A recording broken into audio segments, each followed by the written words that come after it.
Bismillahirrahmanirrahim. Assalamualaikum warahmatullahi wabarakatuh. Alhamdulillahi rabbil alamin.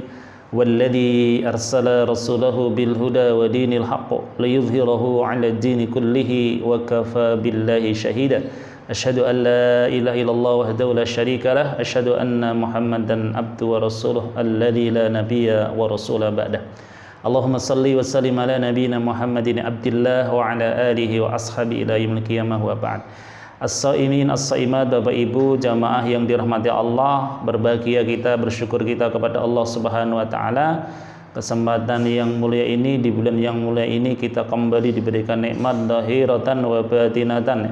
Nikmat zahir dan nikmat batin untuk sama-sama melaksanakan ibadah siam. Tentu di dalam siam ini ada ibadah qiyam, ibadah sholat. Kesempatan yang mulai ini hakikat daripada sholat kita, penjagaan dan penegakannya di bulan Ramadan. Allah Subhanahu wa taala berfirman dalam surah 29, surah Al-Ankabut ayat 45. A'udzubillahi minasyaitonirrajim. Innas sholata tanha 'anil fahsya'i wal munkar. Sesungguhnya sholat itu bisa mencegah perbuatan kekejian dan kemungkaran. Lalu pertanyaannya, kenapa banyak orang yang sholat tapi perbuatan keji dan mungkar juga masih dikerjakan? Ini harus kita sama-sama muhasabah, sama-sama kita pahami, sama-sama kita koreksi diri kita. Ya. Ada 3 perkara yang harus kita miliki agar betul-betul sholat ini bisa mencegah perbuatan kekejian dan kemungkaran. Yang pertama adalah sholat itu dikerjakan li awwali waktiha. Nah, ini garis besarnya. Jadi sholat 5 waktu hendaknya dikerjakan di awal waktunya. Artinya apa? Begitu kumandang ada terdengar, kita segera tinggal aktivitas hidup kita. Kita tinggalkan dunia kita, bahkan keluarga kita, anak istri kita untuk apa? Menghadap Allah. Panggilan ini bukan panggilan muadzin, panggilan Allah Subhanahu wa taala. Abdullah bin Mas'ud radhiyallahu anhu bertanya, Rasulullah, ayyul a'mali afdal ya Rasulullah? Amal apa yang paling utama? Rasul menjawab, as-sholatu ala waktiha. Sholatlah kamu di awal waktu. Jangan sampai memahami li awal waktu ini selama waktunya. Nah, ini yang berbahaya. Nanti duhur dikerjakan mepet asar karena masih waktu duhur. Nanti asar dikerjakan mepet maghrib karena disangka ini masih waktu asar. Padahal tidak. Para salafus soleh tidaklah demikian. Kalau kita meniru salaf adalah mereka bersegera untuk sholat di dalam masjid. Kemudian yang kedua adalah betapa pentingnya kita sholat berjamaah. Jadi bukan hanya sholat di awal waktu tapi di rumah, tapi ya di awal waktu dikerjakan berjamaah. Jamaah di mana? Di masjid atau di mushola, bukan jamaah di rumah. Ya, meskipun kesannya itu sakinah mawaddah warahmah, kesannya suami jadi imam, istri dan anak-anak jadi imam, tidak demikian. Harusnya suami sholatnya di masjid, istri yang terbaik sholatnya di rumah. Jangan sampai ya seorang istri menghalang-halangi ya suaminya ke masjid. Kalau perlu suaminya dimotivasi, dorong untuk berangkat berjamaah di masjid. Kan sungguh sholat berjamaah itu kerjakan bersama-sama di masjid, pahalanya 27 kali lipat minal fard daripada sholat sendirian. Pahalanya bagi seorang istri pun besar.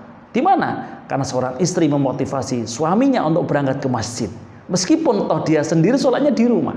Jadi bagi para ummahat, ya, para ibu, pahalanya akan besar ketika dia memotivasi anak laki-lakinya, memotivasi suaminya untuk berangkat ke masjid.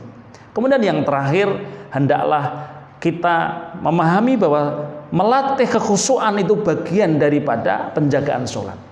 Maka oleh karena itu kita biasakan agar sholat kita ini hadir, hudurul qalb, ya, menghadirkan hati di dalam sholat-sholat kita sejak awal sampai salam. Ya. Salah satu hal yang harus kita perhatikan agar pikiran kita, hati kita hadir saat sholat adalah pastikan kita sholat itu sholat kita terakhir. Kenapa? Karena begitu sholat selesai kita akan meninggal atau mati. Ingatnya adalah mati, bukan ingat dunia. Kemudian yang kedua, hendaklah kita membiasakan diri agar betul-betul kita bebaskan diri kita dari hal-hal yang menghalangi khusyuk dari hadas besar dan hadas kecil.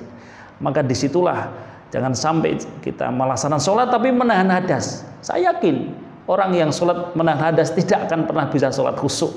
Kenapa? Karena dia menahan hadas. Berikutnya hendaklah kita kerjakan dengan baju yang terbaik kita punya. Ya, bukan terbagus, bukan hanya terbaru, tapi yang paling bagus kita punya untuk menghadap Allah Subhanahu wa taala. Baunya pun harum bagi para bapak, bagi para laki-laki berangkat ke masjid. Maka tak heranlah Rasulullah perintahkan untuk kita sholat Jumat dengan mandi, dengan memakai baju yang terbaik. Yang terbaik pula hendaklah kita berada di shaful awal. Andaikan orang itu tahu besar pahalanya di Syawal, pasti mereka akan berundi untuk mendapatkannya. Yang terakhir Bapak terkhusus dan para umat yang dirahmati Allah, hendaklah kita tidak melanjutkan pikiran-pikiran yang bisa mengganggu konsentrasi sholat. Sholat betul kita melihat, sholat betul kita mendengar. Tapi ingat, jangan sampai pendengaran kita lanjutkan saat sholat, karena bisa mengganggu kekhusyuan dalam ibadah. Inilah mereka orang-orang yang oleh Allah disebut qad aflahal mu'minun. Sungguh betul orang-orang itu akan beruntung, orang-orang yang beriman, yaitu orang-orang yang mengerjakan sholat dengan khusyuk. Mudah-mudahan Allah Ta'ala menjadikan Ramadan tahun ini memperbaiki kualitas ibadah sholat kita. Ingat, jangan hanya sampai gugur kewajiban, terkhusus sholat tarawih yang dikerjakan dengan cepat, sangat kilat.